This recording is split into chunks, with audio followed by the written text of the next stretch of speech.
Hi, it's Micah from Modern Hysteria, the podcast where we reveal the taboos of women's brains, bodies, history, and culture. Today we're talking about the so-called baby bust. The global fertility rate has fallen to 1.6 children per woman. While politicians frame it as a moral crisis, data tell a different story. People want kids, but can't afford them, can't find stability, or can't access the care they need. Returning to the podcast this week is Dr. Cyntia Brown, a doctor of pharmacy and clinical pharmacologist, here to help us unpack what's really going on behind the declining birth rate, from the cost of living and unequal domestic labor to the rising rates of infertility and delayed parenthood, and what meaningful solutions could look like if we stopped blaming women and started looking at the system. We'll talk about push presents, Béyoncé, baby bonuses, and more. This is a sardonic interview with Dr. Cyntia Brown. Let's get into it. My name is Dr. Cyntia Anaha Brown. You can call me Dr. Cyntia for business purposes, and if there's money involved, I'm Dr. Brown. My pronouns are she, her. I go by mama according to some people. As long as you're calling, that's really all that matters. Previously, when having you on this podcast, we talked about psychiatrics and birth control. And this time, we're talking about the myth that declining birth rates are caused by women being selfish and career obsessed, when in fact it is systemic. As of recently, we're ruining the workplace too. Did you know we've been ruining the workplace? Add it to the list. It's fun. I didn't know we were doing extracurricular activities. That's exciting. I'm proud of us. We've been busy. So add it to the list. Right. We're ruining birth rates. We're ruining the population. I'm wondering if we can start with the difference between the birth rate and fertility rate. This is really your expertise because you work in the reproductive space. When it comes to birth rate, that's referring to live births per 1,000 people in the year. Fertility rate, or total fertility, is talking about the average number of children that a woman can have in her lifespan, her fertile years, from 15 to 40 or 50. Okay. So if we dive into the latest report from the UN about the global fertility rate, it says that we've actually had a 22% decline since 2007. From your perspective, working in the reproductive space as a pharmacist, what's actually behind this drop? So the drop, I think you might see some numbers that show that we are at a reproductive rate of 1.6, but that is for the US. I think globally, the rate is closer to like 2.2. The reason people get in a real tizzy about that drop is because we are nearing the rate at which we wouldn't be able to replace our aging population. That's the concern with it. The reason for that drop is multifactorial. Part of it can be attributed to small things like women are having children later, we're working longer, but I think also systemic and larger conversations about the quality of mothering. What are you signing up for when you choose to become a mother? And how does the system at large, whether it's your government, your family system, support you when you have that child? Sometimes we focus heavily on getting pregnant and not on what happens after you deliver that child. It's part of that larger ongoing conversation that people don't want to have. To me, it's really reflective of how we view women as fertility machines. The point is to get you pregnant, to incubate, and what happens to you afterwards, we don't really care. Just make sure you're ready to reproduce again. And so that is why it's illustrated in how we treat women who are having issues conceiving, how we treat women when they're pregnant, including at various stages of pregnancy. How you get treated when you're showing at 4 or 5 months and beyond versus when you're really early is very different. How so? It's almost like, because first you have a lingering gloom and doom of, will I have a miscarriage in the first 20 weeks? That risk drops over time up until 20 weeks, but 20 weeks kind of when, rule of thumb wise, like forsaking something tragic happening, right? So a lot of women are like, do I even tell people? Well, people think that you just caused a hullabaloo for attention and you weren't really pregnant, especially if you're having more than one miscarriage. The first trimester hits you like a train with the fatigue, the nausea, all of the really ugly symptoms that are not very glamorous about pregnancy. You're just kind of a mopey, sad case until you pop. And then it's like, oh, you're pregnant. Before you were just some fat chick sleeping and farting a lot, but now we can see that you're contributing to society. You are a mother. And I don't think it is intentional. It's a subconscious thing of like, we can see the work you're doing now, but because we can see a big, huge baby, we can feel the baby moving, see the ultrasounds, and it's very fun. But all of that is indicative of how you view the woman's worth. I argue that continues after you give birth, because there is, in my experience personally, as well as anecdotally talking to other women, a real dehumanization that happens postpartum. Once you're done incubating, you're no longer of use. Let me see the baby. Let me beat the baby. Forget any risk associated with germs and disease. I'm very cognizant of that. I'm paranoid about that. I basically did a quarantine with our child for 3 months. I didn't go nowhere. Y'all ain't coming over. You can go see him. Because y'all dirty, y'all nasty. We had people questioning vaccines, and I bought testing kits, COVID testing kits, flu tests. I'm like, y'all ain't gonna sneeze and ruin my work. But then you become the bitch who's keeping grandma, grandpa, auntie, uncle. You're being unreasonable. They forget you just went through a major thing, and it is innate to protect your child. So you go from some farty, sleepy girl to pregnant queen to this bitch who is fat for no reason and is keeping me from seeing my grandbaby in like 7 months. But again, all indicative of how we view women. I had some people close to me who had very traumatic births, hemorrhaged, bled out. And the conversation while they're still in the hospital was, but can she have more babies? And I'm like, what is wrong with you people? She could have died. It's those subconscious things that people don't think about that reflect your values and what you care about, right? And I think part of this change in the birth rate is because a lot of women are having honest conversations about what it means to be a mother, what it means to give birth, whether that is natural, epidural, whatever it might be. Some people are like, let me think about this. And that's a problem.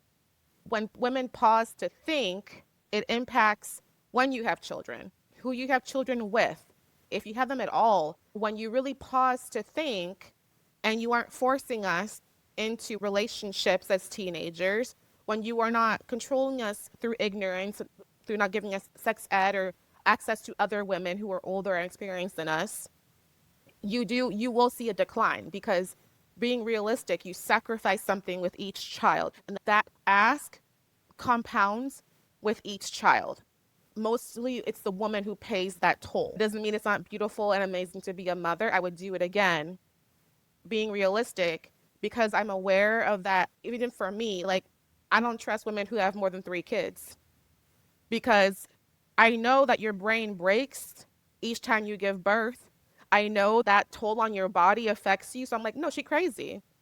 She's gone through too much. No, women who have 4 or 5, I'm like, you did 5 tours? So you did 4 tours? No, that is a beast of a person. I'm not going near her.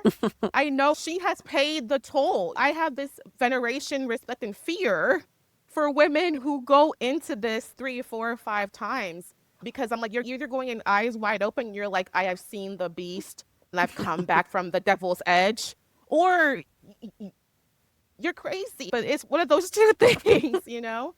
I think those are some of the reasons why we're seeing this sharp decline fertility rate, at least here stateside. So you're a mom yourself. What kinds of Hmm. invisible labor or pressures do you feel people underestimate when they talk about having kids? What are those things that bring them to the devil's edge? Invisible tolls in labor. I am a working mom, and there's the burden of mom guilt. And one of my friends, she doesn't have children, but she's trying to conceive. She recently said, I have guilt that I will not always want to be a mom. What if I want to be alone one day? What if I don't want to just give and give? And my husband tells me that, he's going to be here to support me. I'll have breaks and we can do it as a team. But I feel guilty. I should be able to do it by myself. Am I going to be a good mother if I can't do that? She has preemptive mom guilt. And I think that is something a lot of women persist with. Yes, your husband is there, but if you can't do it by yourself, it speaks to who you are as a person. I think I'm actively working on this, like the guilt and the pressure of perfection in motherhood that, that the version of motherhood I thought I would be is a little different than the reality. My husband doesn't have that burden. He just didn't think about it. In some ways, it's liberating because there is nothing to live up to in his own head. He just is a dad. I aspire to be a deadbeat mom. Sometimes I see women talking about their baby daddies, and I'm like, he just living life, just fun, coasting, doesn't give a damn. That's amazing for him. I wish I was more like that. And I tell my friends when we're talking about my kid's school and the daycare called and speech therapy and this kid did that. And I'm like, this is really your fault. Because if you were more of a deadbeat, you wouldn't care right Hmm. now. You would be so liberated. You should be work on, if you were like a worse mom, you'd be having a better time right now. And they're like, I know, but here we are. So sometimes I'm like, call your daddy. I'm going to lean into just being a deadbeat. Give me 20 minutes to just turn my brain, just vibes, just play the elevator music up here. And that lets me let out a little bit of steam. And sometimes I'm like, honey, I don't want to do it. I need you to do the lifting right now. And I'm going to be the dead weight. I have a husband who's like, oh, sure. And he gives me that. We talk about like, I've hit a limit. I need help. I am drowning right now. We have different limits. He can handle some things that I can't, and vice versa. That really helps me alleviate some of that pain and pressure of motherhood. I have a great husband who lets me be a deadbeat mom when I want to be. And I think that's really, I could do this again. You have to raise it though. Like, we're going to continue this thing where I'm relaxing and you're lifting, and then we can have more kids. And I mean, I'm doing my part to improve the birth rate. Like, So the UN report that we've mentioned, it cites the cost of living, job insecurity, yeah, and economic instability as the top reasons that people are maybe not having yeah. kids. But there's the emotional labor. And I think it's really telling that we don't use the phrase deadbeat mom. Like, that's not a thing. No, we don't. It's either deadbeat dad, bad mom, but deadbeat dad has more excuses because he can blame bad mom who's the only parent at the same time. How do you see the cost of living, the job insecurity, those things showing up as factors in your patients' lives as they consider whether they're going to have kids? Oh, definitely. Being alive is very expensive Yeah. right now. Some things with children are subjective, like on what you spend money on and how you spend it. But overall, it is a major financial decider, including the number of kids you have and when you have them. In my experience, the women are typically in their 30s to early 40s, and they have achieved in other parts of their lives that they're supposed to be good at, right? Educationally, probably socially, but this is one area where they feel like they have not quite hit the mark. Their partners often have the financial pressure. Their negotiation is let's just have one, and that will appease both their needs. So there's kind of those awkward conversations happening sometimes in front of you. I see both ends of it, but also on the man's front, there is that misconception that he has forever. It's almost like he's buying her a purse and not creating a child. He's like, yeah, we can start planning next December. And she's like, I will be 40 next December. My PCOS is out of control right now. And he's not seeing the urgency and need that she is seeing. Mhm. And I think it's because subconsciously, a lot of the men we encounter treat women's health as a woman's issue. They treat fertility as a you problem instead of a team effort. They have the idea that, well, I can shoot out a baby whenever. That's become one of my feminist angles. I'm tired of you bullying your wife. Like, you're being mean to your wife, and I'm sick of it. And if we're going to talk about planning this child, let's really be honest about both ends of it. I try and level the playing field in that sense. But yes, definitely like finance being used as an indicator of timeline and control, frankly, for what the woman does and how she can achieve happiness. For a lot of women, having a child is a major personal, emotional, spiritual goal. And for the man, I don't encounter it in the same way. So we are talking about women's fertility and how it intersects with age. There's a timer, Yeah. biological timer, but we don't really talk about how that's true for men as well. And it sounds No, like you're no. saying, well, that's also a factor here. Absolutely. I mean, men's sperm quality begins to decline at 35. The shooters you have is not the same you have at 43. When I was younger, I was dating guys who were 10 to 20 years older than me. I dated across the spectrum. My husband, actually the youngest person I've ever dated. And I'd have these 40-year-old men approaching me at 20 talking about, well, the women my age are just not very fertile. And I'm like, what do you think? What am I? At 25 gonna do at 43-year-old sperm? What do you think is like for I got student loans. I know why I'm here. What made sense to you, sir, to say out loud? They really have that kind of hubris, of like De Niro had a baby at 70 and so and so. And I'm like, okay, but you're not him though. And they have student loans too. So don't worry about what he's doing over there. The decline begins at 35, like women too. The quality goes down, the number goes down, the motility, it all goes down over time. When you're talking about couple, I always talk about the man too, because what are you bringing to the table? Especially with the compounding effects of the lives some of our men lead, whether it's drinking, exercising excessively. A lot of guys are into contact sports, UFC, biking, extreme sports that push your body to an extreme. All of those impact your ability to start that family. We have to have more honest conversations about what you're doing to your body. Mm. When you're asking, why can't you get pregnant? Well, let's look at our finest over there. That is a factor as well. We don't talk about that. And I meet some partners who the woman is ready to do anything. She said, I will do handstands after sex. I will change my life. I will not drink coffee again if we can just help me get a positive test. Get me to that first milestone, right? And I'm negotiating with her husband to eat a carrot. Like, what's going on? These conversations are painful and they make. Where do you think this divide comes from? Because for centuries, women have had the onus of fertility. Most people still think a man can produce sperm until he dies. That didn't make sense to me. You think a 20-year-old and an 80-year-old are producing the same. Just because you can doesn't mean you should. Culturally, we still place the onus of fertility on the woman. And don't get me wrong, as women, we are complicated systems. We are complex creatures. There's so many things that interplay into being able to conceive, hold a pregnancy, deliver at term, survive birth, all of that. There's so many factors. I consider myself very, very lucky, honestly, that I was even able to do that one time because we carry the burden of being responsible for that, but also the double-edged sword of being responsible for promoting the race, if you will, while also being disparaged as only breeding machines. Mm.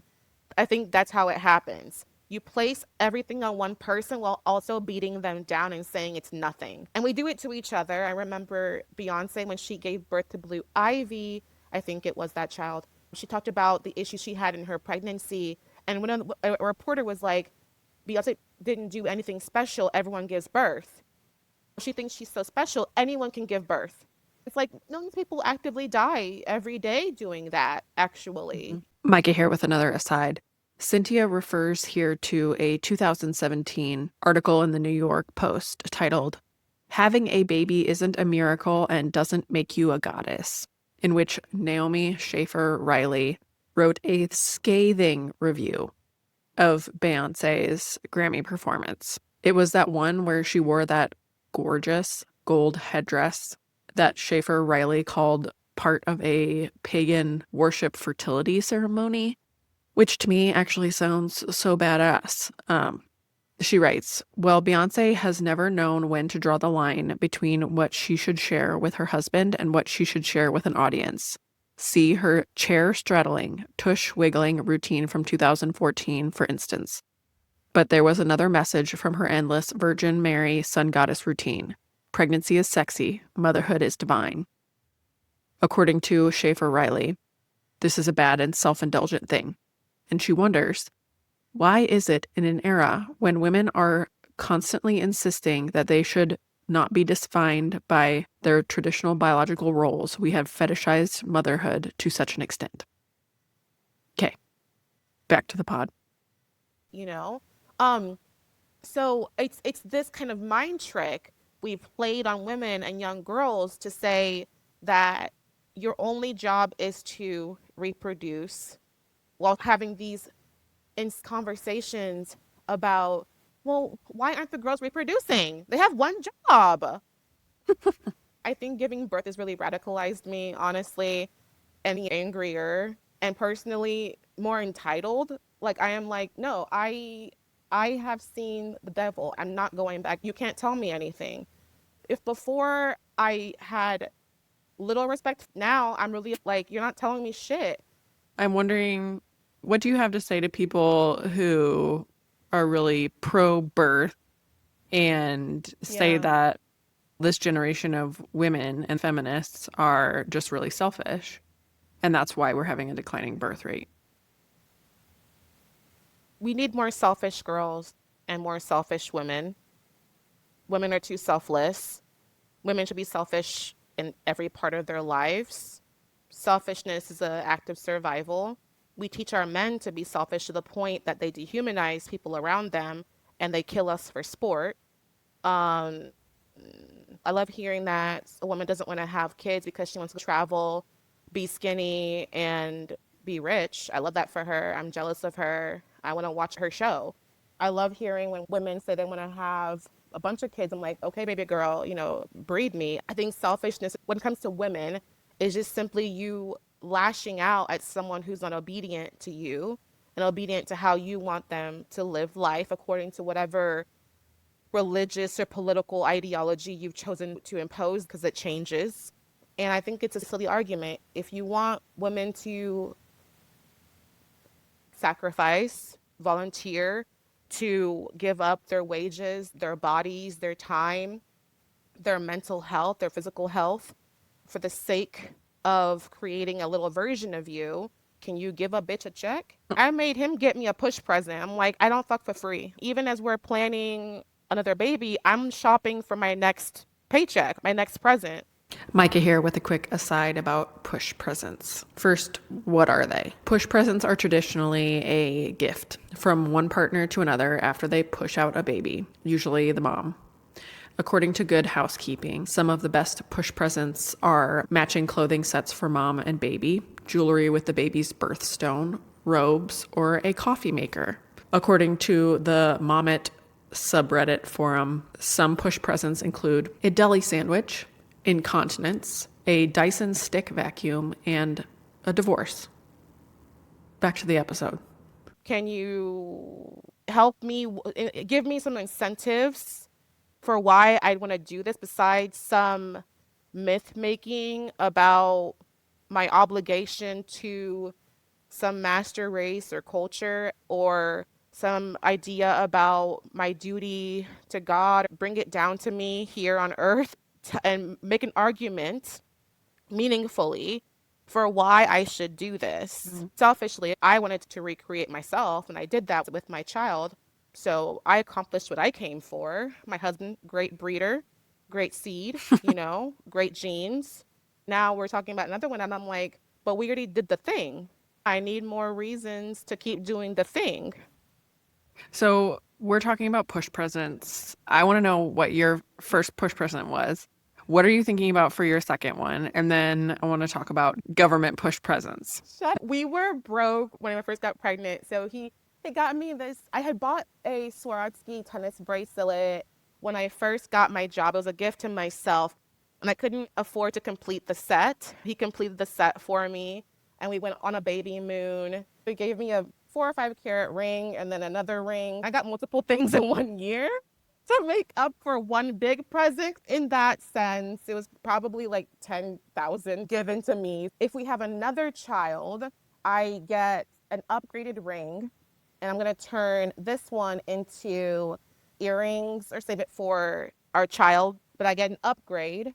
And right now, I am actually charging my sisters and my husband for this next child because, it takes a village. So I have sent out the invoices. From my husband, I want a Gucci Diana bag, vintage, white, with the orange belt or solid pink with the pink belt.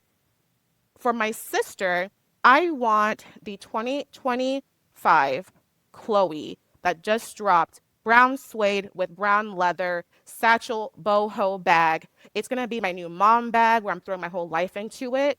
It'll only cost about $3,000. Okay. But if she wants another child, that's what it'll cost her. I'm very reasonable. I'm charging them two right now for this next baby. They have time to save up. I'm not getting pregnant anytime soon, but that list could grow. It's up to them. I don't know what to tell you. The sooner they can acquire these gifts, the sooner I can start knocking out some eggs.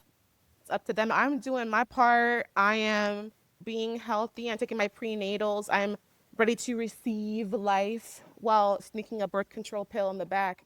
My sister loves my baby, and she's like, being pregnant looks hard. I don't want to do that. I'll just keep playing with your kids and I'll stay sexy. And I'm like, yeah, that's okay. I see now why Okay. you're invoicing your sister.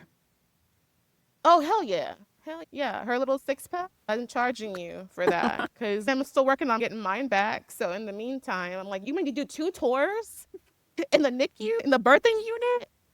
Oh, it's going to cost you, baby girl. She's like, sure. Okay. I want more babies. It will cost one Chloe bag.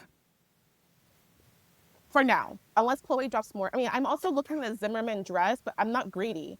See how I didn't mention that? I'm not greedy. Very down to earth, very reasonable. That Chloe bag, multifunctional, being a good woman. I'm going to link that bag in the show notes. Yeah. Just so we can get a visual. So do you think the government should give people push presents? Absolutely.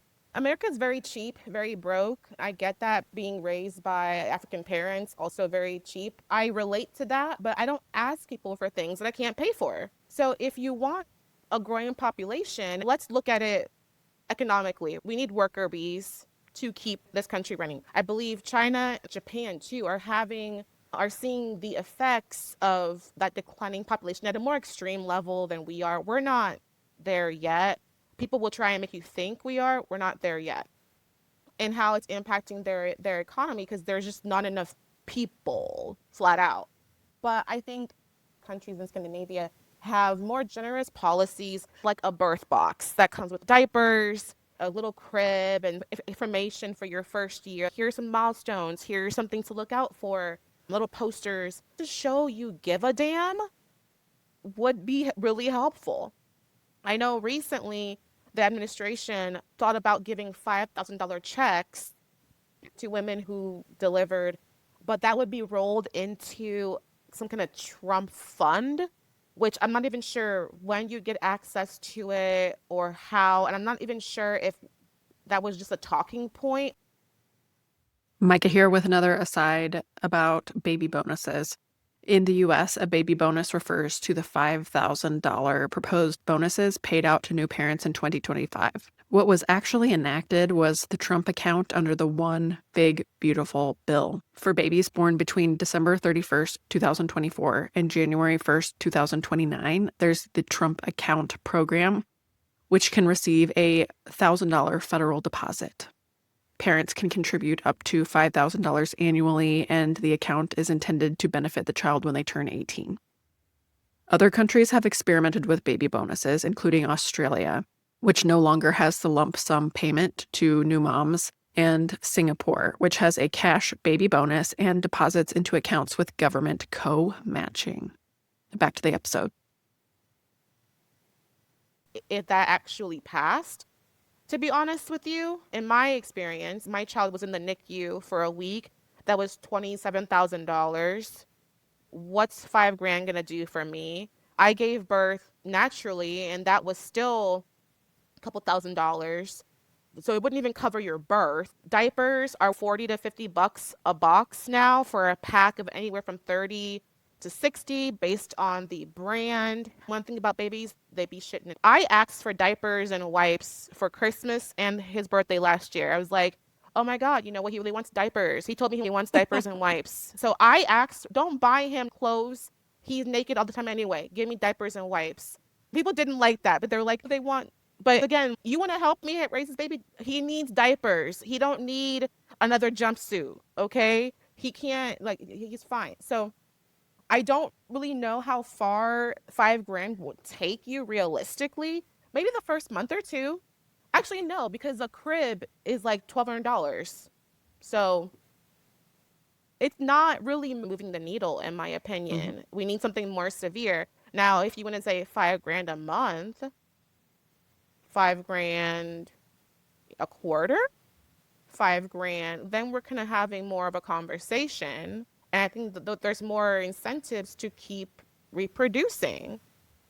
So the UN report recommends remove the barriers to becoming parents: housing, Yes. paid parental leave, Yes. reproductive health Yes. access. From your vantage Yeah. point, where should we start? With the crib?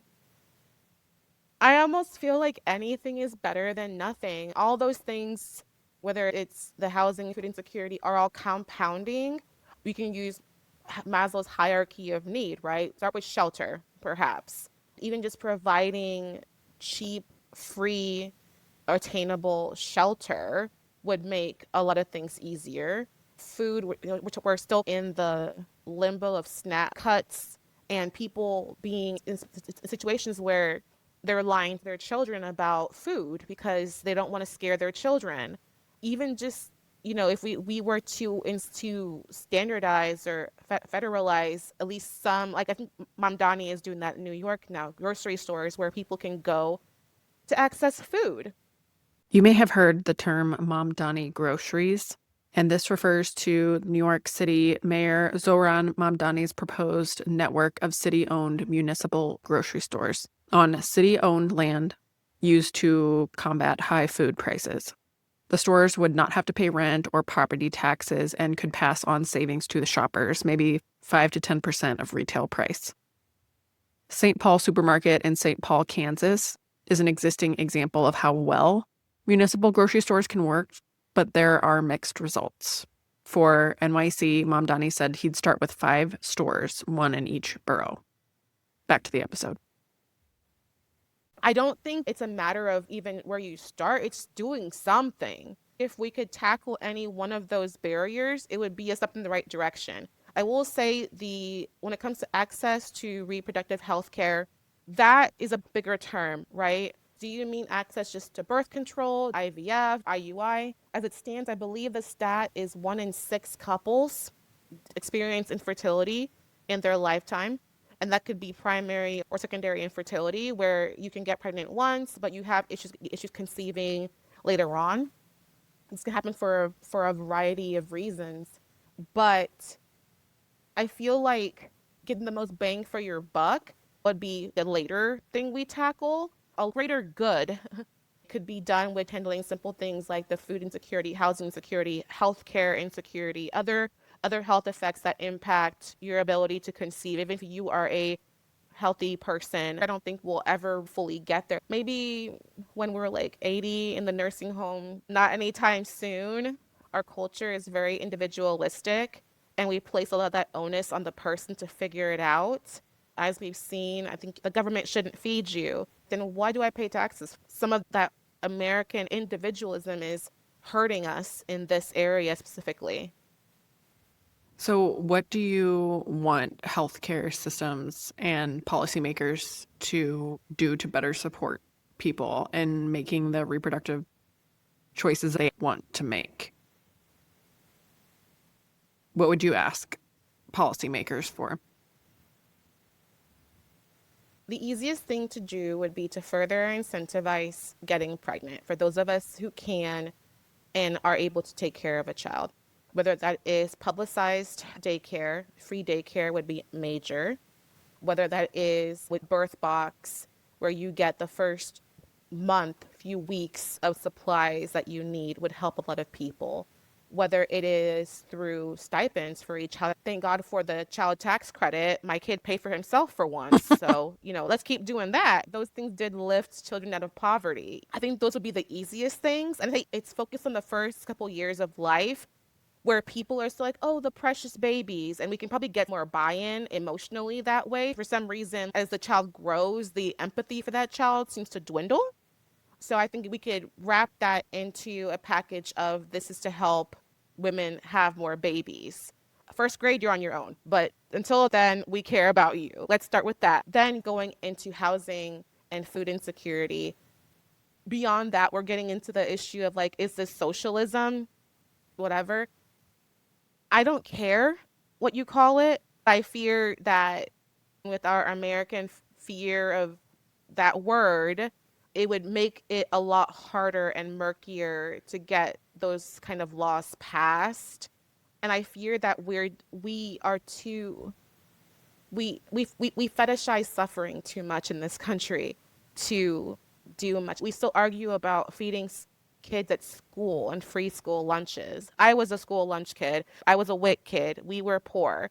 So all those programs are very close to my heart, and because I myself use them, but I've been very just grossed out by what I've been seeing during this shutdown, Micah. I think it's made me a little bit cynical about how much we're really willing to help each other. I feel like a lot of people are just going to say, well, women need to stop being selfish. Women need to get married younger, stop going to school for so long. It's easier to beat down a woman than it is to step back and say, maybe I should do something to help this systemic situation. I think we keep choosing the easy way out. I'm wondering, as a clinician and as a mom, what gives you hope right now, even as we're facing down a declining birth rate? The declining birth rate, I think it's good. I don't think the declining birth rate is a problem, to be honest with you. I think it's a reflection of where we are as a society and where women are, and I think that's good. I don't think we should be having 5, 6, 7, 8, a bunch of children. I think that's a major toll on your body. That shouldn't be the norm, in my opinion. And those numbers were reflective of a time where women had far fewer choices and rights. To me, those numbers are reminiscent of a time where women feared pregnancy because it was further bondage in a bad situation. I don't ever want a client to be like, oh God, I'm pregnant again. Mm-hmm. It's also reflective of the abortion rate. A large chunk of abortions are women who already have children and don't want more because they cannot manage having more because of all the reasons we've stated. They can't take care of the ones they already have, even with a male partner in the picture, because of housing, food, and daycare. So having another child is a major burden. I think the declining birth rate is also reflective of less children being seen as and used as burdens on their mothers and families. If you want to fix it, the average household for children is like 1.6 kids. Mm-hmm. If you want to bring that back to 2.5, we need to start having some tough conversations. To me, that declining birth rate also means that women are not buying into the same blame game scams that were used against us for years. We're not buying into the guilt tripping, weaponizing, And there is pushback. I mean, we've seen almost 500,000 women pushed out of the workforce just this past year alone because the onus of child rearing falls on the wife or the female partner typically. We need to have some real tough conversations that I don't really know if we're ready to have, to be honest. As women, we're having those conversations. We are talking to each other and we're making your own child rearing, family planning choices because we also carry the bulk of the workload. So it is primarily our convo to have. To me, it's more of a symptom of larger problems, not the problem itself. If you want to fix that symptom, we need to address the larger problem. Until then, I'll help you have your one baby. I don't care. You're going to help people have their 1.6 children. Yes. Yes. Okay, Cynthia, we're down to our final question, which is, what are you crazy about right now? This can be anything. Oh my God. What am I crazy about right now? My girlfriend is really deep into gay man TikTok. So she sends me TikToks from gay men, and I learn a lot about gay male culture against my will. So I keep asking her, why does TikTok think you're a sassy gay black man in Atlanta? What are you doing on your end? And why do you keep sending me these? And then I'll send her political stuff just to radicalize and ruin her day. So I guess right now I'm really into gay TikToks and politics. Oh, and astrology, all on TikTok. That's the mix. Yeah, that is the mix. That's my current obsession. Well, Cynthia, thank you for sharing what Thank you're you, crazy Micah. about. Any final thoughts? I'm really glad we could have this conversation about where we are as a culture and a gender. I think it's an interesting starting point. I am concerned that we aren't going to do much about it until we hit the same effects as China and some of these Eastern countries that are seeing the effects of not prioritizing or valuing girls and not supporting their female population. Do my part to raise a good boy who will not contribute to the problem. That's my promise. Me too. I think that's my legacy. Uh, That's what we're going to contribute to society. yeah, go forth and be a deadbeat mom today, Micah. Go put your feet up. I'm tired. Cynthia, hilarious as always. Thank you so much for Oh my joining God. me today. Thank you for having me. That's our conversation for today. And if there's anything to take with you, let it be this. First, the declining birth rate isn't a referendum on women's choices or values. It's a mirror reflecting the systems we live inside. Systems that make parenthood financially perilous, emotionally taxing, and logistically unsupported. Second, people still want families. What they need are the conditions to build them. Affordable housing, job stability, paid leave, accessible reproductive health care, and a culture that doesn't treat caregiving as a woman-only burden. If this episode landed for you, share it with someone who's been feeling the weight of these pressures or the guilt of internalizing them. And as always, you can find more conversations like this on Substack and in other episodes of the Modern Hysteria podcast. Give it a star review or leave a comment in your podcast player to support the show. Thanks for listening, and until next time, take care of yourself.